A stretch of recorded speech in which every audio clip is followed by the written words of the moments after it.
Sore Edges serta Livers dimanapun berada, kita percaya bahwa pandemi ini, jarak dan yang lainnya tidak akan pernah bisa memisahkan kita dari kasih Tuhan. Amin. Amin. Mari siapkan hati kita untuk beribadah pada sore hari ini. Sebelum itu kita akan berdoa. Haleluya Yesus. Bapa di surga, kami mengucap syukur Tuhan. Merupakan privilege yang luar biasa ketika kami dapat melayani Tuhan semesta alam kami pada sore hari ini. Dan juga kami dapat beribadah kepada Tuhan. Sekalipun keadaan tidak menentu, tapi kami percaya bahwa urapan Tuhan ada di hidup kami. Kami percaya kuasa Tuhan cukup dalam hidup kami. Dan sekalipun semua bergoncang, namun iman kami akan tetap kuat karena Tuhan Allah yang luar biasa dalam hidup kami. Kami bersyukur kami siap untuk beribadah pada sore hari ini di dalam nama Tuhan Yesus. Haleluya. Amin. Haleluya Yesus. Haleluya. Mari kita sembah Dia. Haleluya. Kami bersyukur Tuhan. Haleluya Yesus. Haleluya.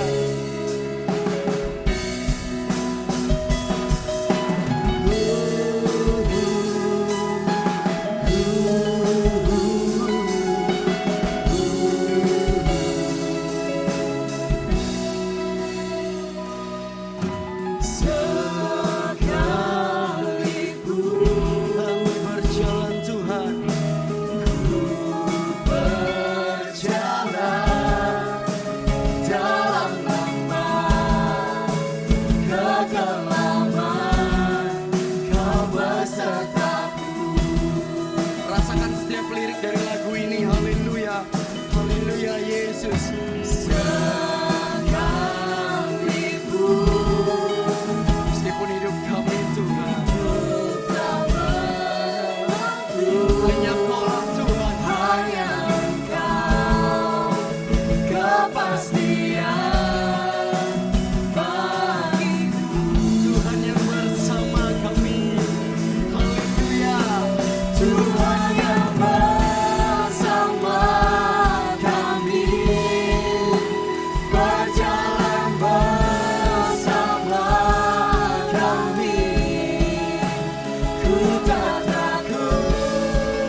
hadiratnya. Haleluya. Mari semuanya tidak ada yang berdiam diri. Haleluya, mari rekam semua yang ada di rumah. Pujilah Dia, pujilah Dia, pujilah Dia, pujilah Dia. Oh,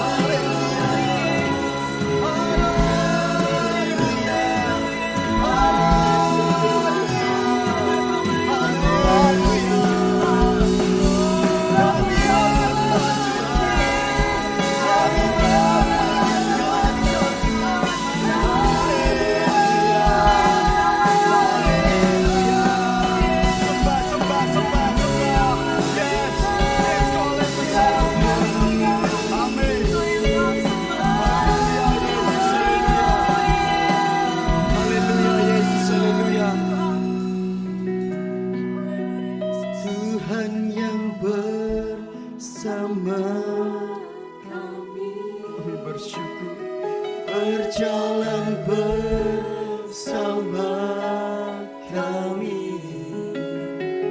Ku tak takut, ku tak gentar, sebab Allahku bersama kami. Tuhan yang bersama, Tuhan yang bersama kami. Lirik ini sebagai wujud ekspresi iman kami, Tuhan. Bersama kami,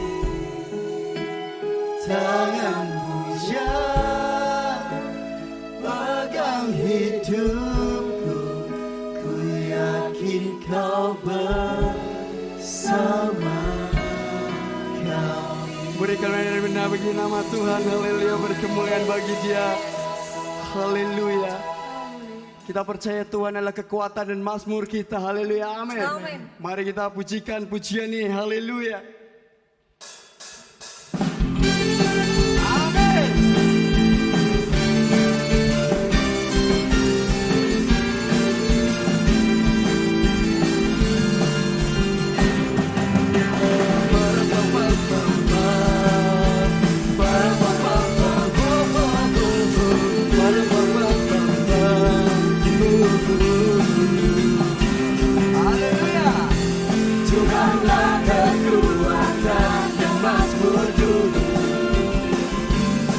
Gunung batu dan keselamatanku. Haleluya. Hanya padamu hatiku percaya. Kau benar dan kau tak perlindungan. Kami selalu bersyukur. Ku selalu bersyukur, sebab cintamu padaku takkan pernah hatiku percaya. Walau bumi bergoncang, gunung-gunung beranjak, namun kasih setiamu tak berhina.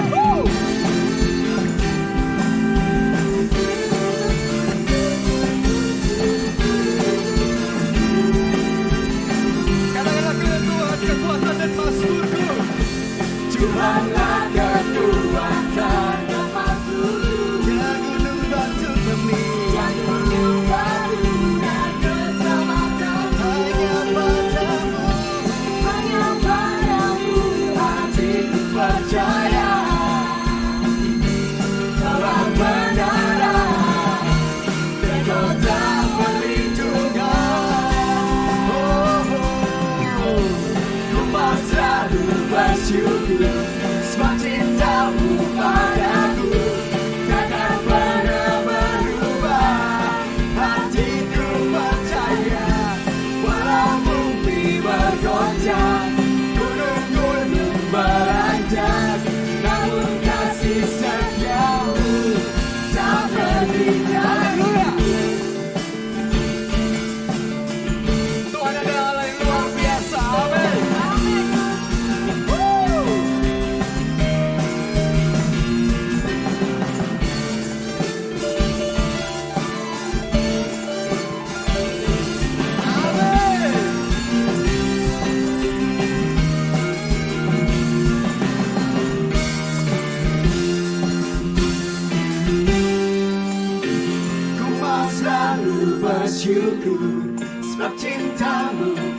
padaku takkan pernah berubah.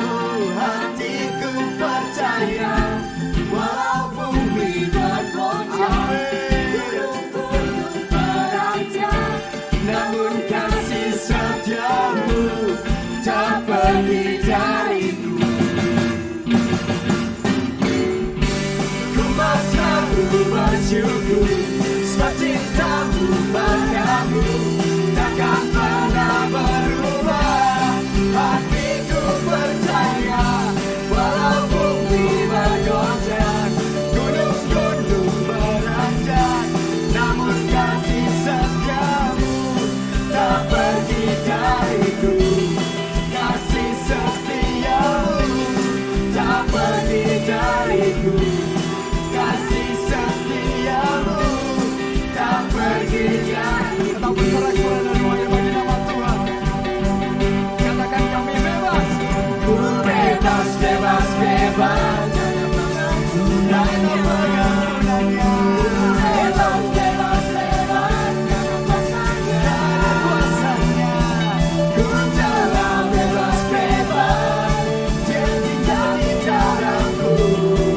Oleh kuasa darahnya aku bebas. One, two, bebas, bebas, bebas. Ku bebas, bebas, bebas. Karena kuasanya. Ku telah bebas, bebas. Dia tinggal di dalamku. Oleh kuasa darahnya aku bebas. Katakan bersama. Ku bebas, bebas, bebas. Amin. Haleluya. Ku bebas, bebas, bebas. Karena kuasanya. Ku telah bebas, bebas. Dia tinggal di dalamku. Oleh kuasa darahnya. Sekali lagi. Ku bebas, bebas. Ku bebas, bebas, bebas. Haleluya. Karena kuasanya. Ku telah bebas, bebas. Dia tinggal di dalamku. Oleh kuasa darahnya aku bebas.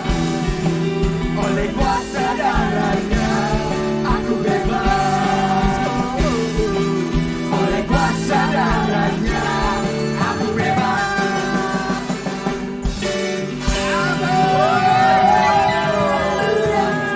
Haleluya. Terima kasih Tuhan, kami telah dibebaskan Tuhan, kami telah dimenangkan Tuhan. Haleluya. Tiba saatnya Tuhan, kami percaya Bapa, bahwa kami mempunyai Bapa yang setia, Bapa yang tidak pernah meninggalkan kami Yesus. Bahkan dari dulu, sekarang, hingga selamanya Yesus, Kau tetap Allah kami yang setia Tuhan. Amin, Terima amin kasih Tuhan. Bapa.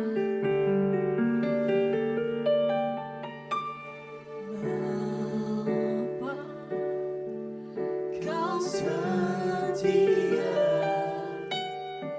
Bapa, Kau mulia. Haleluya. Tenanglah jiwaku, Allah bersamamu, lebih dari harta. Kaulah segalanya bagi kami Yesus. Kau Tuhan, segalanya.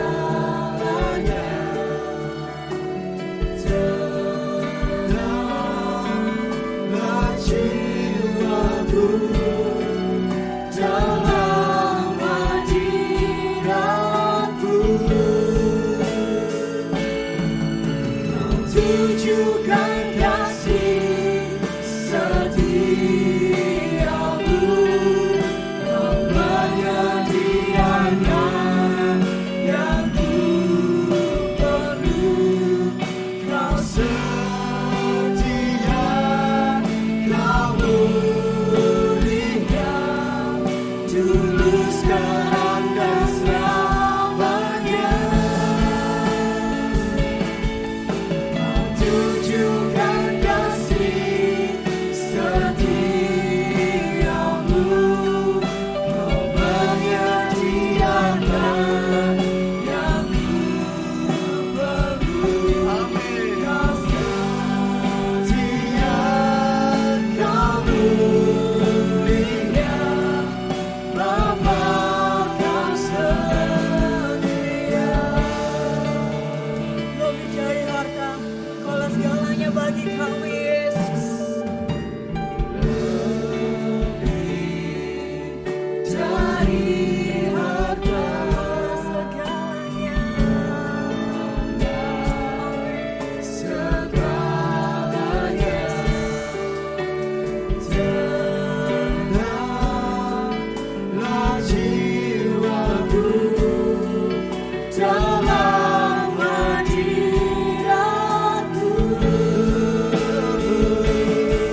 tunjukkan kasih setiamu, kau menyediakan yang ku perlu, kau setia, kau mulia, Bapa kau setia. Haleluya Yesus. Tunjukkan kasih setiamu, kau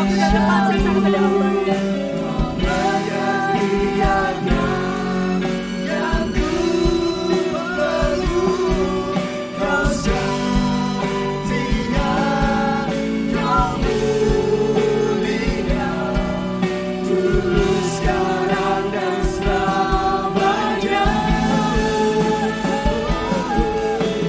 Tunjukkan kasih setiamu, kau menyediakan yang ku perlu, kau setia, kau mulia, Bapa yang setia.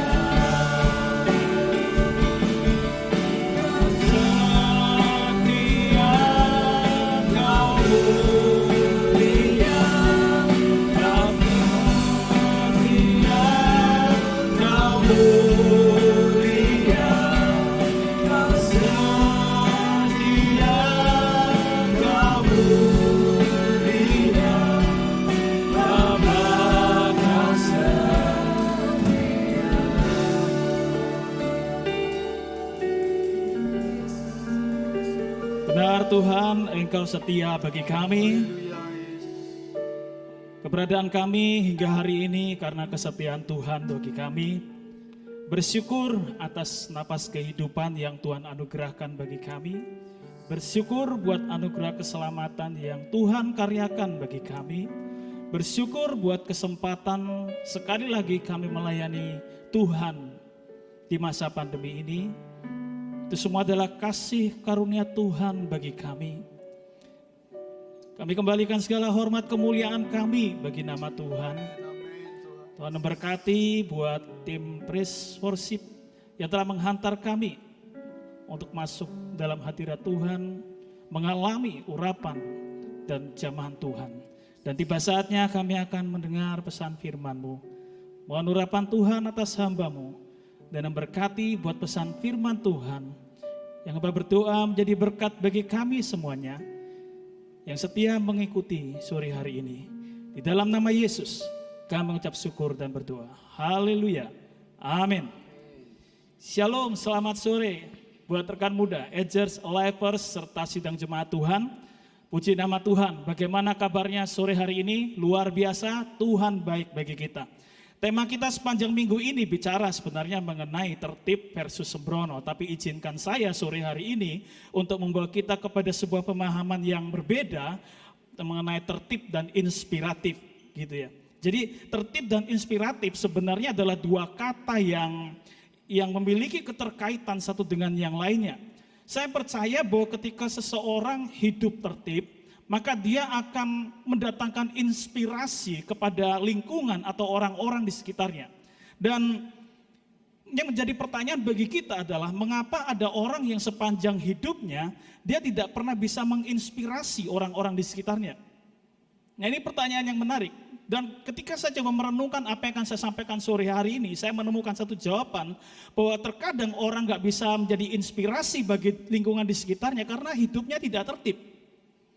Nah, saya berdoa melalui tema yang akan saya bagikan kepada kita sore hari ini, hidup kita bisa tertib. Dan akhirnya apa? Melalui hidup kita bisa menginspirasi orang-orang di sekitar kita. Nah, kita akan belajar sama-sama apa sih ciri-ciri dari orang yang hidup tidak tertib dan orang yang tidak bisa menginspirasi lingkungan di sekitarnya. Kita akan lihat di dalam teks kita atau ayat nats kita dalam perenungan ini di dalam kitab 2 Tesalonika pasal 3 ayat yang ke-11. Dikatakan di situ, saya akan baca buat kita semua. Kami katakan ini karena kami dengar bahwa ada orang yang tidak tertib hidupnya dan tidak bekerja, melainkan sibuk dengan hal-hal yang tidak berguna. Ciri yang paling utama kelihatan dari orang yang tidak tertib adalah malas. Orang yang punya sifat malas, yang dapat dilihat apa? Dari kemalasannya dia sering terlambat. Terlambat masuk sekolah, terlambat masuk bekerja, terlambat masuk kuliah, terlambat masuk ke gereja. Pas firman Tuhan dibentangkan oleh hamba Tuhan, orang itu baru datang ke gereja. Dan bahkan juga disertai dengan berbagai alasan yang mulai dari hal yang logis atau alasannya logis sampai dengan alasannya tidak logis. Alasan terlambatnya karena mulai dari ban bocor, jalan ditutup, bantu tetangga melahirkan. Jadi ada begitu banyak alasan dari yang masuk akal dan masuk akal. Dan itu kejadian terus berulang-berulang.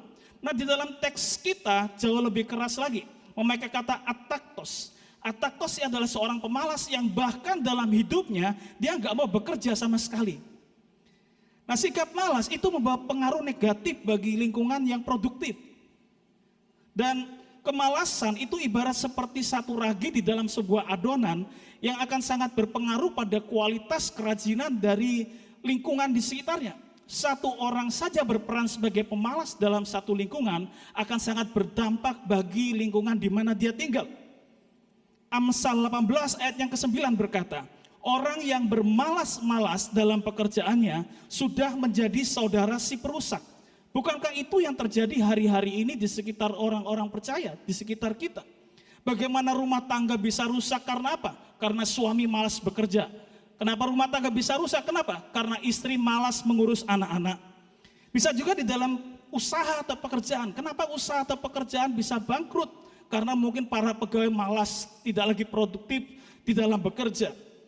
Mengapa pelayanan bisa hancur? Karena mungkin para pelayannya sudah gak semangat lagi, gak punya passion lagi, sudah malas melayani. Nah, apa yang dihasilkan oleh orang malas? Menarik sekali di dalam ayat yang sudah kita baca, nats kita. Orang yang malas itu akan menghasilkan sesuatu habit atau kebiasaan yang tidak baik. Di dalam bahasa aslinya pakai kata perier gasomai, yaitu pemalas yang gak bekerja, akhirnya mengisi waktunya dengan hal yang gak berguna. Contohnya apa? Ngegosip. Contohnya apa? Ngomongin orang lain. Contohnya apa? Merendahkan orang lain. Jadi kelihatannya sibuk. Malas tapi sibuk. Sibuknya ngurusin orang lain. Jadi pengacau. Jadi sumber masalah di mana dia tinggal. Nah, coba kita renungkan. Mengapa kita nggak bisa jadi sumber inspirasi di sekolah kita? Mengapa kita nggak bisa jadi sumber inspirasi di keluarga kita? Mengapa kita nggak bisa jadi sumber inspirasi di tempat kerja kita? Jangan-jangan kita masih jadi orang yang malas. Jangan-jangan kita kerjanya cuma ngurusin orang lain, ngegosipin orang lain. Nah, di dalam kitab Tesalonika yang sudah saya baca bagi kita, di dalam kitab 2 Tesalonika secara keseluruhan, ada masalah di situ, yaitu salah di dalam persepsi atau memandang mengenai kedatangan Tuhan. Nah, mereka mengesampingkan tanggung jawab mereka. Ketika mereka berpikir saat Paulus mengajarkan kita harus siap-siap dalam menantikan kedatangan Tuhan, maka sebagian jemaat mengambil kesimpulan mereka berhenti bekerja. Mereka tidak lagi memiliki tujuan hidup. Nah, ini menarik rekan-rekan. Saya akan mengajak kita semuanya sore hari ini kita akan belajar sama-sama apa nasihat firman Tuhan bagi jemaat di Tesalonika yang dapat berguna bagi kita. Yang pertama kita akan melihat bahwa tertib dapat dilihat dari ketaatan kita kepada aturan yang ada. Dan gak suka nyerobot. Gak suka nyerobot. Satu hal yang ironis ketika kita menemukan kenyataan bahwa mestinya sebagai seorang manusia, makhluk sosial, kita memiliki kepedulian dengan orang lain. Masalahnya tidak semua memiliki pandangan seperti itu. Tidak tertib, ditunjukkan dengan apa? Suka nyerobot, demi apa? Demi memuaskan keinginan sendiri dan melanggar aturan yang berlaku. Beberapa waktu yang lalu, ya terjadi ini ketika kami di pasar, saya sama istri, kami sangat jengkel banget dengan ada satu bapak yang tiba-tiba nyerobot. Ya, memang belinya rupiahnya jauh lebih besar dari kami. Dia beli kiloan kentang gitu, sementara kami beli sop-sopan cuma uang berapa gitu.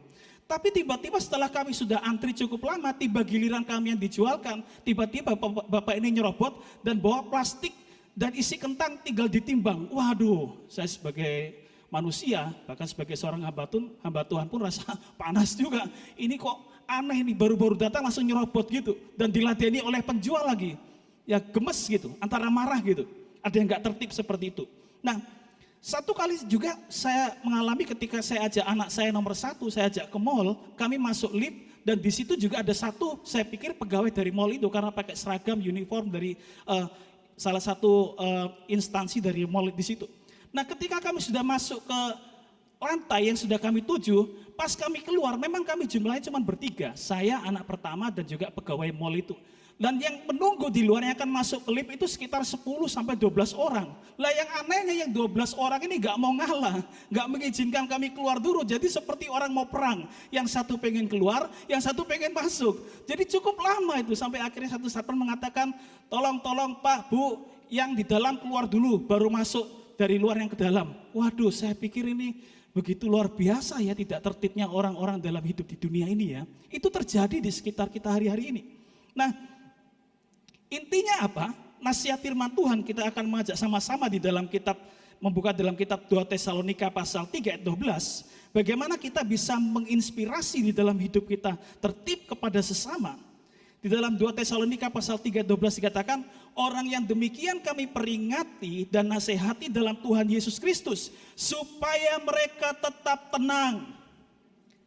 Dengan demikian melakukan pekerjaannya, dengan demikian memakan makanannya sendiri. Intinya apa? Jadilah pribadi yang tenang dan lakukan bagian pekerjaanmu. Kunci untuk kita bisa tertib dan menginspirasi adalah di dalam kata tetap tenang. Tetap tenang bicara mengenai quietness. Tetap tenang bicara mengenai belajar mengekang diri kita. Dengan tidak suka menyerobot dan berusaha mengikuti aturan yang berlaku atau job desk yang sudah ditetapkan oleh pemimpin kita. Yang memimpin kita. Saya kasih gambaran sepertinya rekan-rekan dan Bapak Ibu sedang jemaat Tuhan. Misal nih di dalam satu tim parade atau mercy band atau karnaval atau bolehlah whatever seperti mungkin tim PAW yang sudah kita menikmati bersama-sama hadirat Tuhan yang luar biasa. Ada yang bagian singer, leader, ada bagian drum, pemain piano, filler, melodi, ada bagian bass, ada bagian back vokal. Nah semua kan punya job desk masing-masing, semua punya tugas masing-masing. Nah akan menjadi masalah ketika tidak tertib dan teratur satu dengan yang lainnya. Caranya seperti apa? Contohnya seperti apa? Misalkan nih yang pertama adalah ketika mungkin pas di tengah-tengah main, tiba-tiba nih contoh ya, pemain keyboardnya kebelet mau ke toilet gitu.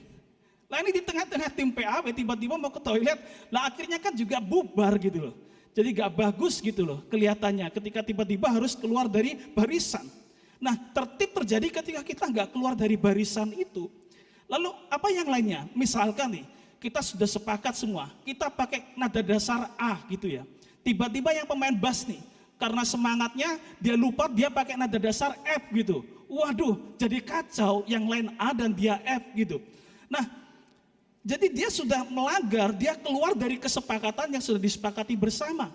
Atau mungkin yang lebih lagi, yang satu mungkin karena mungkin keluaran dari sekolah musik, melodinya luar biasa di dalam main gitar, dia style volumenya lebih kencang dari yang lain. Jadi dia main begitu bagus sekali, sementara yang lain kok suara musiknya gak kedengaran, suara tim PAW-nya gak kedengaran.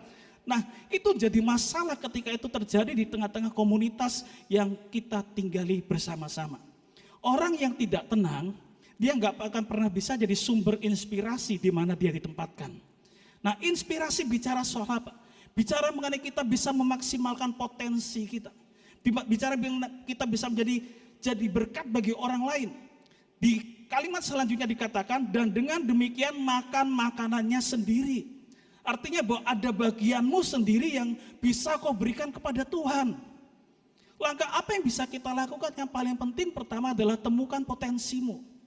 Temukan potensimu masing-masing, karena saya percaya setiap orang percaya, setiap anak muda, setiap sidang jemaat Tuhan, pasti Tuhan berikan potensi masing-masing. Kalau kita nggak berhasil menemukan potensi kita, maka kita nggak akan bisa mencapai apa-apa dalam hidup kita. Efesus 2 ayat 10 dikatakan, karena kita ini buatan Allah, diciptakan dalam Kristus Yesus untuk melakukan pekerjaan baik yang dipersiapkan Allah sebelumnya, Ia mau supaya kita hidup di dalamnya. Jadi saya berpikir satu hal bahwa kita ini jadi anak Tuhan karena kebaikan Tuhan saja. Kita ini memiliki usaha, potensi, kemampuan, itu semua adalah berkat yang Tuhan percayakan bagi kita saja. Tapi kita mesti tahu segala potensi itu dianugerahkan Tuhan bagi kita untuk kita bisa menjadi berkat bagi orang lain. Disitulah letak kita bisa menjadi sumber inspirasi bagi orang-orang yang ada di sekitar kita. Perenungan bagi rekan-rekan muda dan saya sore hari ini. Sudah berapa besar engkau memahami dirimu sendiri? Sudah berapa besar engkau memahami bahwa engkau punya potensi di dalam hidupmu? Nah, jadilah inspirasi, jadilah sumber berkat bagi lingkunganmu. Di Alkitab ada banyak orang yang menyadari potensi mereka sebenarnya. Mereka tahu potensi mereka, tapi mereka gagal jadi sumber inspirasi. Malah hidup mereka membuat malu Tuhan. Karena apa? Karena mereka itu tadi gak bisa tenang, gak bisa mengekang keinginannya sendiri. Sehingga mereka melakukan sesuatu yang hanya berguna bagi diri mereka sendiri. Memuaskan nafsu mereka sendiri, gak jadi berkat. Kita tahu sama-sama kisah Samson and Delilah. Samson gara-gara gak bisa mengekang nafsunya terhadap wanita. Ya, pasti para pria normal itu suka wanita gitu ya. Betul ya rekan-rekan muda ya. Gak bisa mengekang wanita, nafsu terhadap wanita, sehingga sia-sialah urapan Tuhan di dalam kekuatannya. Kita bisa mendengar ada banyak terjadi perselingkuhan karena apa? Yang berujung dengan perceraian. Karena ada suami-suami mungkin atau istri-istri yang gak bisa mengekang keinginannya terhadap kesukaannya terhadap lawan jenisnya. Kita tahu sama-sama Yudas, salah satu murid Tuhan Yesus. Gara-gara segepok uang perak, dia tidak bisa mengekang nafsunya akan uang. Sehingga ia menjual Yesus, ia menyerahkan Yesus pada para imam dan ahli Taurat. Kita tahu juga para koruptor bukan hanya orang yang tidak di dalam Tuhan. Ada juga anak-anak Tuhan yang melakukan korupsi. Karena mereka nggak bisa mengekang diri mereka. Padahal potensi Tuhan telah berikan. Kedudukan dalam pemerintahan telah Tuhan berikan. Tapi itu nggak dipakai untuk menjadi berkat bagi orang lain. Raja Saul gara-gara takut kehilangan tahta. Justru dia dituntun pada ketidaktaatan demi ketidaktaatan yang meruntuhkan pemerintahannya. Berapa banyak para orang tua yang harus menghadapi tuntutan dari anak-anaknya. Gara-gara harta gono gini gitu ya. Jadi itu sesuatu yang sangat miris. Lalu kuncinya apa untuk kita bisa menjadi berkat? Nah, saya sangat diberkati dengan kitab 1 Tesalonika 5 ayat 16 sampai 18. Dikatakan di situ, bersukacitalah senantiasa, tetaplah berdoa, mengucap syukurlah di dalam segala hal, karena itulah yang dikehendaki Tuhan Allah bagi kamu. Bersukacitalah senantiasa, lakukan pekerjaanmu dengan sukacita. Enggak ngomel, enggak bersungut, enggak grundel di belakang. Coba kalau orang lain lihat kita kerja sambil ngomel-ngomel, gak akan jadi berkat pekerjaan kita. Tetaplah berdoa di dalam rutinitas kita, kita tetap tidak lupa berdoa. Tuhan pertemukan saya dengan orang-orang yang nantinya saya akan siap membantu mereka. Mungkin mereka akan membutuhkan tenaga saya, mungkin mereka membutuhkan hikmat saya, mungkin mereka akan membutuhkan keuangan saya atau apapun juga. Nah, kita berdoa di tengah-tengah pekerjaan kita. Dan kita juga tidak lupa mengucap syukur. Mengucap syukur karena apa? Karena Tuhan masih mempercayakan kita untuk melakukan tugas kita. Senang kan kalau masa pandemi ini kita masih bisa bekerja. Amin rekan-rekan muda. Senang banget kalau kita masih bisa diizinkan Tuhan bekerja di tengah masa pandemi ini. Jadi intinya apa? Mungkin kita orangnya nggak sekuat Samson. Mungkin kita nggak sepintar Yudas dalam manajemen keuangan. Mungkin kita nggak seatletis Raja Saul sebagai seorang raja. Tapi hidup kita bisa jadi berkat bagi orang lain. Saya cukup merasa weird. Saya merasa aneh gitu dengan apa yang dilakukan oleh janda di Sarfat ketika janda di Sarfat kasih makan Nabi Elia. Kok tindakan seorang janda ngasih makan Nabi itu masuk di dalam Alkitab, tulis dalam Alkitab. Nah, rupanya saya tangkap pesan di situ bahwa sebenarnya tindakan yang sederhana ngasih makan Nabi itu adalah tindakan yang dapat memberkati orang lain. Janda itu memberkati di balik keterbatasan yang dia miliki. Dan itu menjadi sumber inspirasi bagi kita hingga saat ini. Nah, saya berdoa bagi kita semuanya, bagi rekan-rekan muda, bagi sidang jemaat Tuhan. Agar kita menemukan kairosnya Tuhan. Agar kita menemukan waktunya Tuhan. Untuk kita bisa apa? Melakukan bagian kita. Kita bekerja dengan sukacita. Kita bekerja dengan doa. Kita bekerja dengan mengucap syukur. Sehingga apa? Kita bisa menjadi berkat dan inspirasi bagi orang lain. Yang berikutnya, tetap percaya dan bekerja. Di dalam kitab 2 Tesalonika 3 ayat 4 dikatakan, dan kami percaya dalam Tuhan bahwa apa yang kami pesankan kepadamu kamu lakukan dan akan kamu lakukan.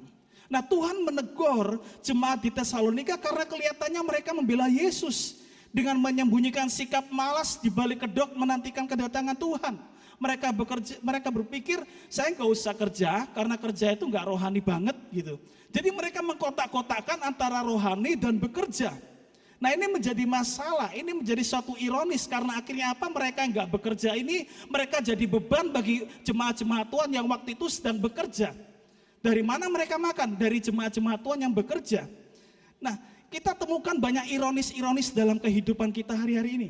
Mungkin kita ingat beberapa waktu yang lalu ada sekumpulan orang yang bergerak di salah satu sudut jalanan ibu kota yang mendemo pengesahan satu hukum di negara ini dengan mengusung tema apa? Mengusung tema membangun bangsa, membela rakyat kecil. Tapi apa yang dilakukan berbeda dengan apa yang mereka dengung-dengungkan. Demo mereka justru berujung pada perkelahian massal antara pendemo dan polisi. Demo mereka akhirnya berakhir dengan apa? Merusak fasilitas umum yang dibangun dari uang rakyat kecil. Sungguh sangat ironis. Apakah ini yang disebut dengan membela rakyat?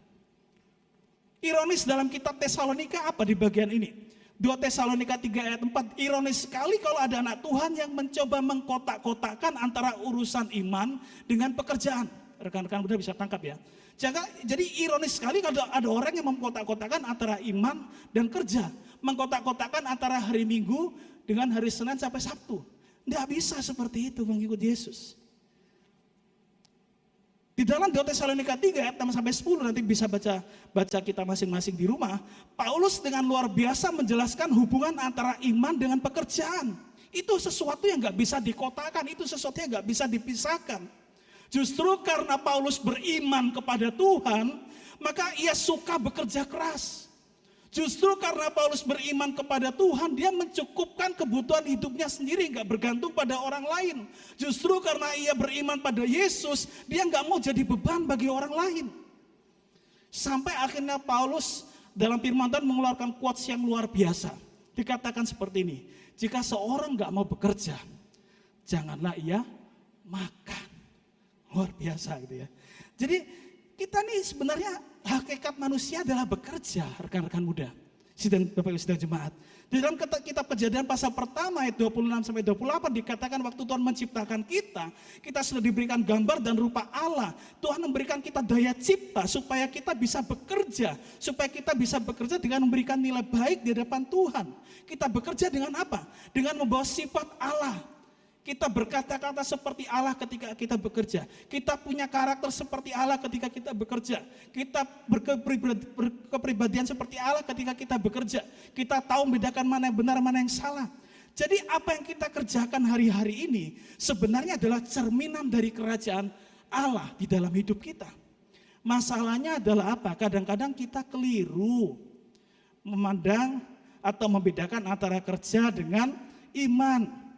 Cerminan dari kerja kreatif Allah. Masalahnya kadang-kadang kita keliru saat memandang cermin. Saya kasih gambaran seperti ini rekan-rekan. Di rumah saya itu ada cermin di kamar mandi yang itu istilahnya burek, kotor karena lembab, karena kena jamur dan juga karena kotoran. Susah banget dibersihkan. Nah sangat ironis sekali kalau misal saya datang, lalu saya berkaca di cermin itu, lalu saya salahkan muka saya. Kok muka saya kok berat sekali ya, kotor sekali ya. Lalu kemudian saya bersihkan muka saya, padahal yang kotor adalah cerminnya. Nah bukankah kadang-kadang seperti itu manusia? Bukankah kadang-kadang seperti itu kita sebagai anak Tuhan? Kita kadang protes kepada Tuhan. Tuhan kenapa Tuhan? Saya berpuluh-puluh tahun bekerja, pekerjaan saya gak berkembang-kembang. Saya berpuluh-puluh tahun melayani Tuhan, pelayanan saya seperti ini terus. Saya bertahun-tahun saya bekerja dengan atasan saya, tapi selalu masalah terus. Saya mengatakan satu hal, justru sebenarnya melalui pekerjaan kita mendapat kesempatan untuk menghidupi nilai firman Tuhan. Dan disitulah kita menjadi inspirasi bagi orang lain untuk mereka makin cinta Tuhan, rekan-rekan muda yang kasih. Apakah mudah untuk menghidupi firman Tuhan waktu kita kerja? Oh, enggak mudah banget. Di dalam kitab 2 Tesalonika 3 ayat 13 dikatakan bahwa 2 Tesalonika pasal 3:13, dan kamu saudara-saudara janganlah jemu-jemu berbuat apa yang baik. Kita kerja jujur sekarang, berbisnis, berusaha, kerja online atau apapun juga, mau kerja jujur, enggak mudah, di tengah lingkungannya enggak jujur. Kadang-kadang kita mau hidupi firman Tuhan di pekerjaan juga enggak mudah. Kita maunya rajin, tapi kita diperhadap pada rekan-rekan mungkin yang males.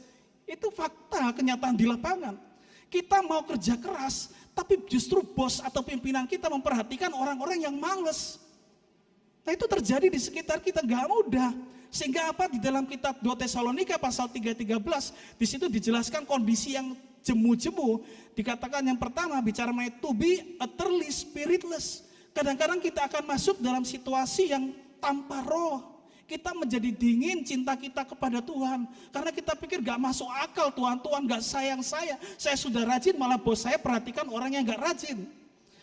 Kita juga masuk dalam situasi yang to be weird out. Kita menjadi lelah. Kita sudah jujur, kok gak untung-untung. Sementara orang yang buat dosa, bohong sana sini, pekerjaannya diberkati, cuannya banyak gitu.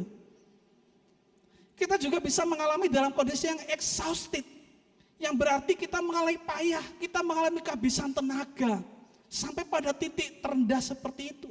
Tapi saya mau katakan, justru di dalam kondisi yang tertekan, justru di dalam kondisi yang habis akal, kalau engkau masih semangat bekerja, kalau engkau masih semangat melayani Tuhan, kalau engkau masih bekerja hingga hidupmu gak jadi beban bagi orang lain, kalau engkau masih tetap jujur meski kamu punya kesempatan untuk berbohong kepada pimpinanmu, disitulah engkau membawa nilai firman Tuhan di dalam pekerjaanmu. Disitulah engkau membawa kerajaan kekal di pelayananmu. Disitulah engkau membawa nilai kerajaan kekal di dalam kehidupan keluarga rumah tanggamu. Perenungan bagi kita, sudahkah kita memberi inspirasi dengan menghadirkan kerajaan Allah di dalam pekerjaan dan usaha? Yang terakhir, ketiga, kasih yang tegas. 2 Tesalonika 3 ayat 14-15 dikatakan demikian. Jika ada orang yang tidak mau mendengarkan apa yang kami katakan dalam surat ini, tandailah dia dan jangan bergaul dengan dia supaya ia menjadi malu. Tetapi janganlah anggap dia sebagai musuh, tetapi tegurlah dia sebagai seorang saudara. Paulus menasihati gereja Tuhan untuk berhenti mendukung secara finansial keuangan dan berhenti membangun komunikasi dengan orang yang malas-malesan. Jadi orang yang gak mau kerja, yang malas, gak usah dikasih duit, gak usah dikasih makan, gak usah diajak ngomong. Bahasa sederhananya seperti itu. Nah rupanya pada akhirnya apa? Kelaparan serta kesepian sangat efektif membuat orang-orang malas ini berubah menjadi suka kerja. Karena mau gak mau kan harus kerja. Kalau kerja kan gak makan. Nah yang menjadi masalah adalah dikata yang sepertinya dipaksa. Nah, ini menjadi masalah, sepertinya dipaksa. Seakan-akan sedang mengartikan bahwa Paulus sebagai bapak rohani yang kejam. Paulus sebagai bapak rohani yang kejam dalam bertindak. Tapi sebenarnya tidak, rekan-rekan. Karena Paulus tetap mengasihi orang-orang malas ini yang gak mau bekerja ini. Tapi dia punya sikap yang tegas. Supaya membangun seseorang untuk bertumbuh menjadi dewasa dan lebih bertanggung jawab. Saya kasih gambaran ya rekan-rekan ya. Anak saya nomor 1 ini alergi dengan coklat. Satu kali saya beli donat, isinya 5. Ya, saya tinggal sebentar ke dapur untuk masak. Rencana saya mau bikin kopi, paling sedap ya kalau minum kopi sama makan donat gitu ya. Nah donat itu 4 itu coklat, yang 1 keju. Nah ketika kopi sudah jadi, saya kembali ke ruangan saya yang ada donat itu yang 4 donat coklat itu habis semua coklatnya rekan-rekan. Luar biasa ya, coklatnya habis, donatnya masih utuh. Waduh, saya pikir ini masalah ini.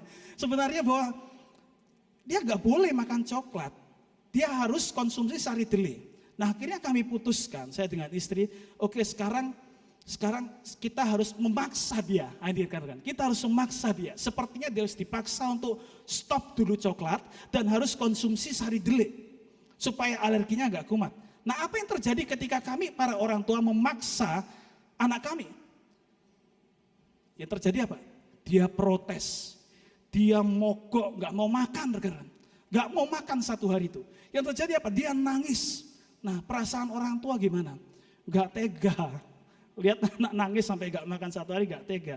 Tapi kami sebagai orang tua juga harus memaksa supaya dia tahu membedakan mana yang benar, mana yang salah. Mana yang baik, mana yang gak baik.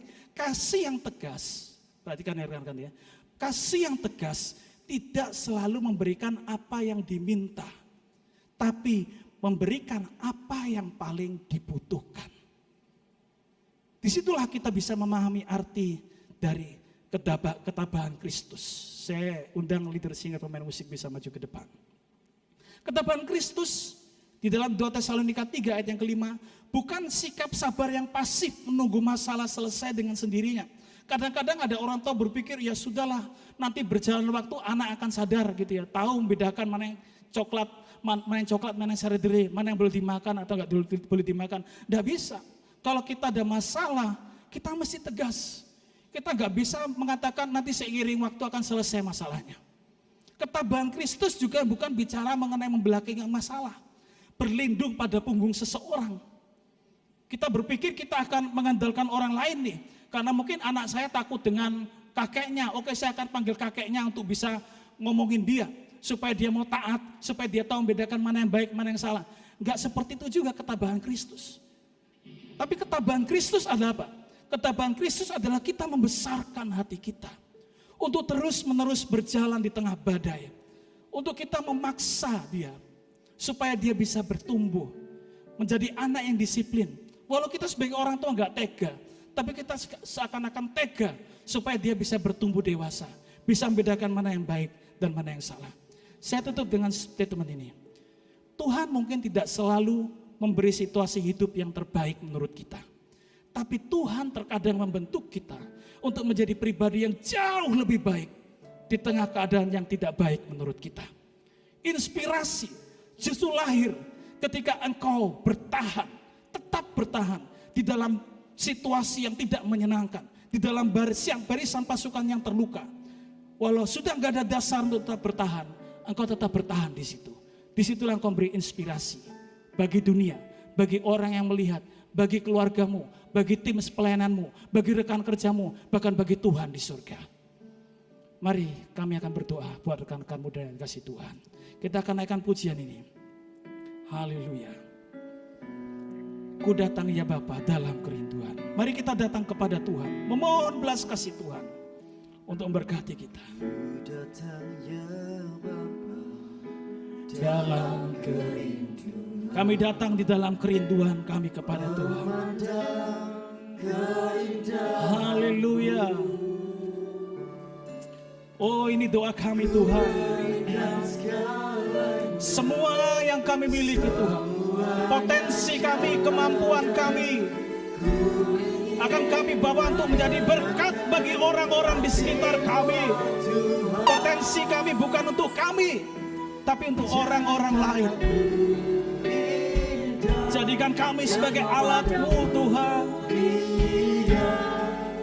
Seturut karya-Mu di dalam hidupku, ajarku berharap hanya kepadamu, takkan setia kepadamu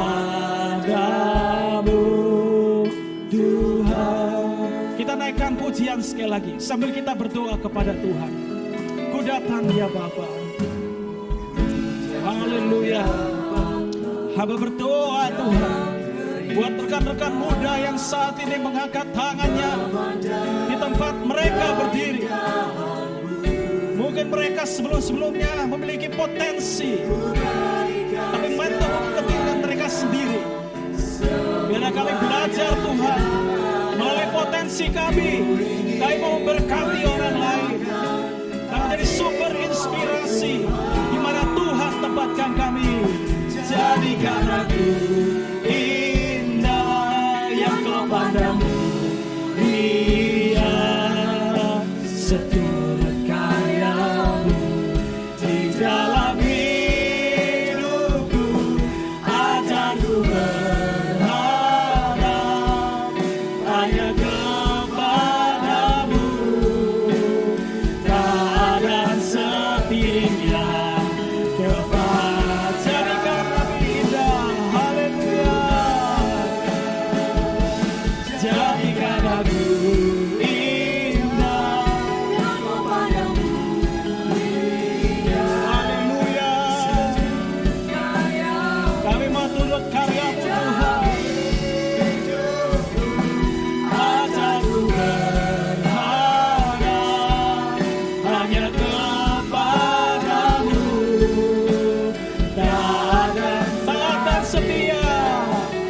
taat dan setia, taat dan setia kepadamu Tuhan. Haleluya. Sikira bara bara bara bara bara bara bara. Glory, glory. Kami mau taat padamu Tuhan. Ida gara bara bara bara bara bara bara bara bara bara bara bara. Glory, glory, glory. Haleluya, haleluya. Sikira bara bara bara bara bara bara bara.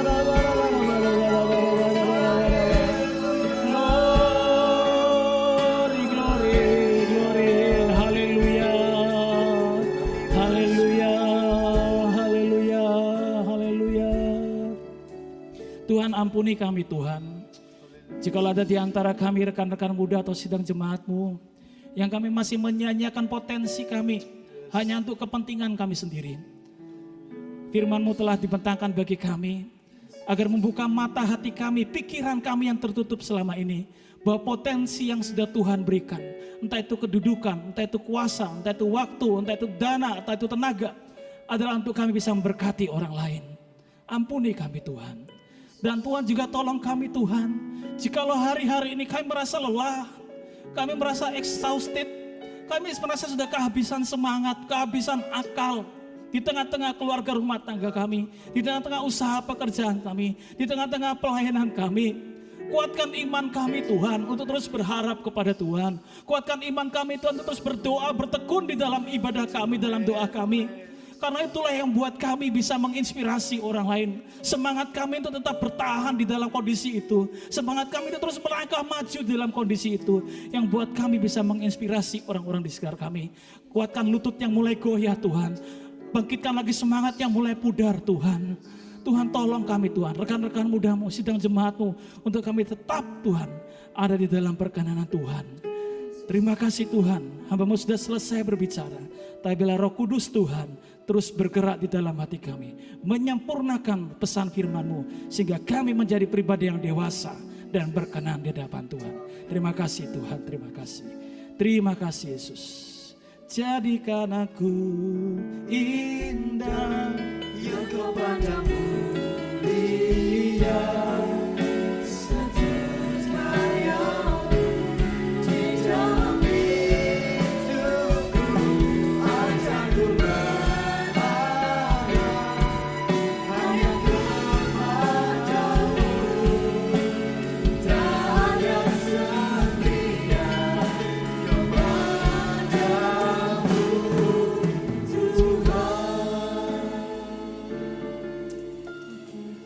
Terima kasih untuk firman Tuhan yang sangat memberkati Bapak Pendeta Posma.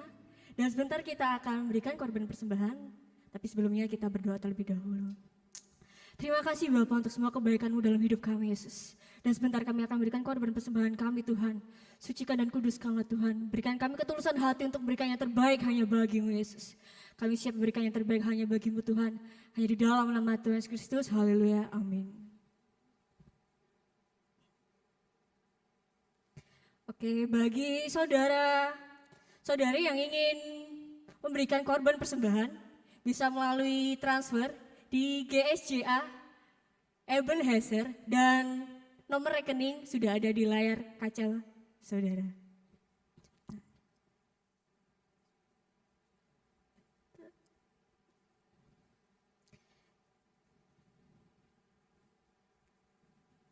Saya akan membacakan beberapa pengumuman yang berkaitan dengan gereja kita pekan ke depan.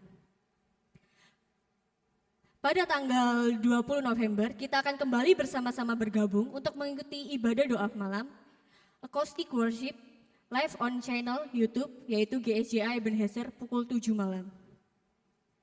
Komisi Live pada hari Selasa, tanggal 17 November akan mengadakan pray and worship secara live on Instagram, dan ibadah ini akan dilakukan pada pukul 7 malam dengan tema When God Trusts You.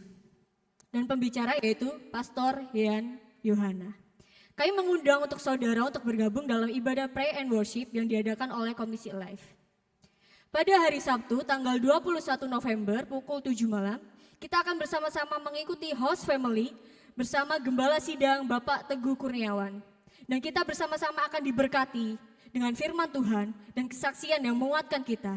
Dan tidak lupa di akhir acara akan diadakan doa syafaat khusus untuk jemaat yang sedang bergumul hari-hari ini. HF Gembala Sidang ini dapat diikuti bersama-sama melalui live streaming di YouTube GSCA Ebenezer. Pada hari Minggu, kita kembali bersama-sama ibadah di live streaming dan untuk ibadah minggu ke depan, jam 8 ibadah umum, jam 10 ibadah sekolah minggu, dan jam 5 sore ibadah youth dengan tema sabar versus gelisah. Dan khususnya untuk doa pagi, terlebih dahulu diadakan secara offline.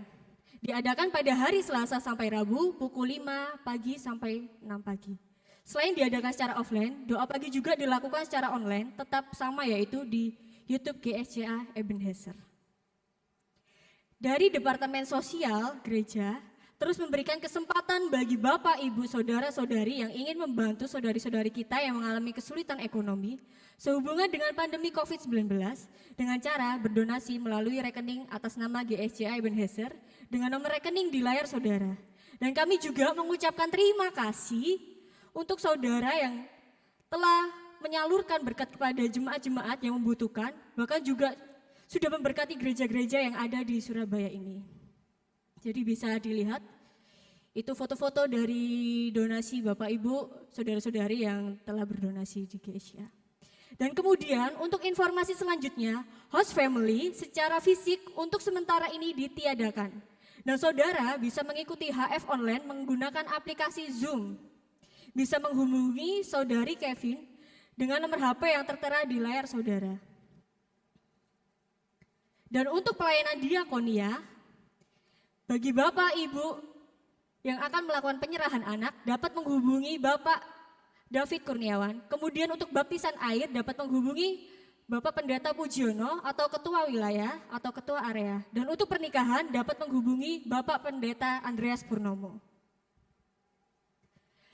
Segala hal yang berkaitan dengan gereja juga dapat mengikuti melalui media sosial baik itu di Facebook, Instagram, YouTube, Twitter, dan lain sebagainya. Dan kami terus berpesan kepada saudara untuk tetap stay at home apabila tidak ada sesuatu yang penting. Kemudian menjaga jarak, rajin mencuci tangan, menggunakan masker ketika keluar rumah. Dan pengumuman yang terakhir bagi Bapak Ibu yang memiliki anak usia PG atau TK atau SD, PG atau TK Tunas Harapan Bangsa membuka pendaftaran. Semakin cepat mendaftar, diskonnya makin banyak. Dan untuk bulan November akan ada diskon 50%. Dan Tunas Harapan Bangsa ini memiliki akreditasi A. Dan SD Tunas Harapan Bangsa berlokasi di Ambengan. Membuka pendaftaran di mana semakin cepat mendaftar juga diskonnya semakin besar. Dan untuk bulan November ini akan diadakan diskon sebesar 30%. Jadi jangan ragu untuk mendaftarkan anak Bapak Ibu Saudara. Itu saja pengumuman yang saya sampaikan. Sekali lagi terima kasih atas perhatiannya. Tuhan Yesus memberkati.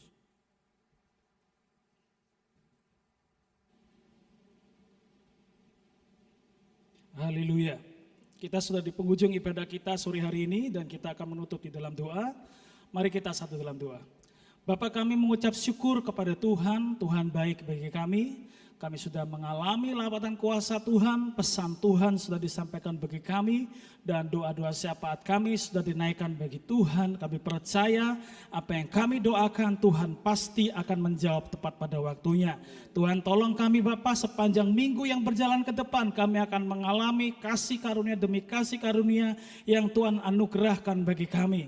Yang sakit kami percaya Tuhan sudah jamah dan sembuhkan, yang mengalami beban berat kami percaya Tuhan sudah beri kelegaan. Tuhan akan memberkati pekerjaan kami, Tuhan akan memberkati usaha kami, Tuhan akan memberkati keluarga rumah tangga kami, Tuhan akan memberkati kesehatan kami, dan apapun yang kami lakukan sepanjang minggu yang berjalan, semua diberkati Tuhan. Terima kasih Tuhan, terima kasih Yesus. Rekan-rekan muda dan sidang jemaat Tuhan, angkatlah tanganmu dan terimalah berkat Tuhan. Haleluya. Apabila kami berseru Tuhan, jawablah kami. Ya Allah yang membenarkan kami. Di dalam kesesakan Tuhan memberi kelegaan kepada kami. Kasihanilah kami dan dengarkanlah doa kami. Rekan-rekan muda yang terkasih, percayalah sepanjang minggu yang berjalan ini, berkat pengurapan dan cinta kasih Tuhan akan menyertai kita. Tuhan memberkati dan melindungi engkau. Tuhan menyinari dengan wajahnya dan memberikan kasih karunia. Tuhan memperhadapkan wajahnya kepadamu dan memberikan damai sejahtera. Percayalah, sepanjang minggu yang berjalan adalah minggu yang kita akan mengalami kasih karunia Tuhan. Di dalam nama Yesus kami mengucap syukur dan berdoa. Haleluya. Amin. Sampai ketemu di dalam ibadah live streaming kita berikutnya. Tuhan memberkati.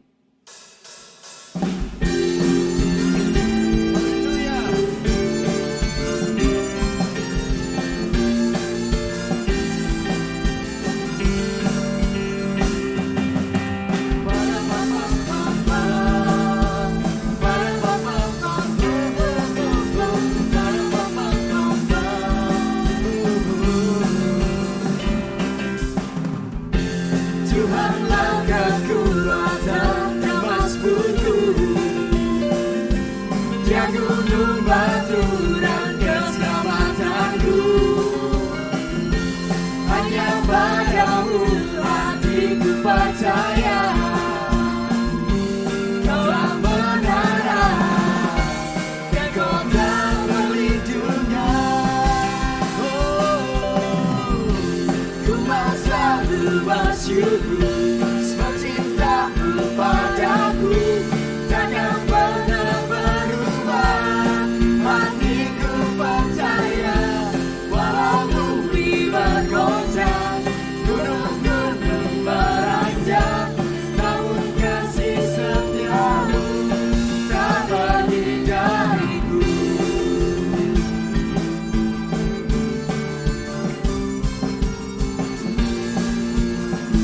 Tuhanlah kekuatan dan mazmur kami, haleluya. Tuhanlah kekuatan dan mazmurku,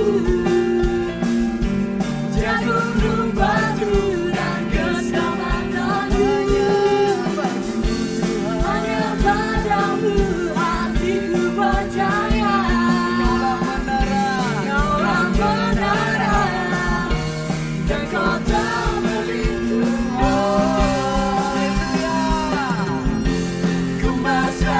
bersyukur sebab cintamu padaku takkan pernah berubah. Hatiku percaya walau bumi bergoncang, gunung-gunung beranjak, namun kasih setiamu tak pergi dariku. Kasih setiamu tak pergi dariku. Kasih setiamu tak pergi dariku. Haleluya.